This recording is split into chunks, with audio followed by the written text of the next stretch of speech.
বিনোদন জগতের সঙ্গীত জগতে শোকের ছায়া নামিয়ে চিরবিদায় নিয়েছেন কিংবদন্তি শিল্পী আশা ভোঁসলে।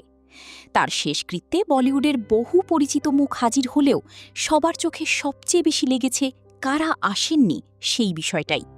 শেষ শ্রদ্ধা জানাতে সেখানে ছিলেন আশা পারেখ থেকে শুরু করে মিস্টার পারফেকশনিস্ট আমির খান, এমনকি এনার্জিতে ভরপুর রণবীর সিং সহ আরও অনেকে।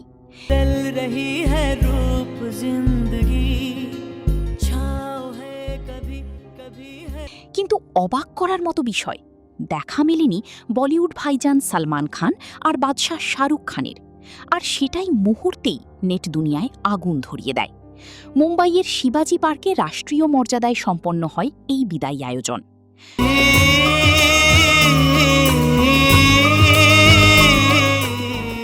পরিবার পরিজন, চলচ্চিত্র জগতের নামী ব্যক্তিত্ব থেকে শুরু করে রাজনৈতিক অঙ্গনের অনেকেই উপস্থিত ছিলেন সেখানে।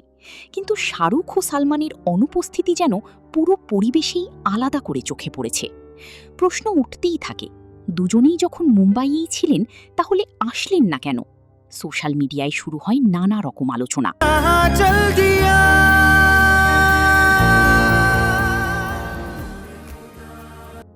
তবে ঘনিষ্ঠ সূত্র বলছে বিষয়টা নাকি একেবারেই অন্যরকম।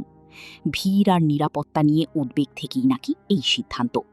তাদের উপস্থিতিতে জনসমাগম আরও বাড়তে পারত, পরিস্থিতি নিয়ন্ত্রণের বাইরে যাওয়ার আশঙ্কাও ছিল। এই ভেবেই নাকি শেষমেশ না যাওয়ার সিদ্ধান্ত।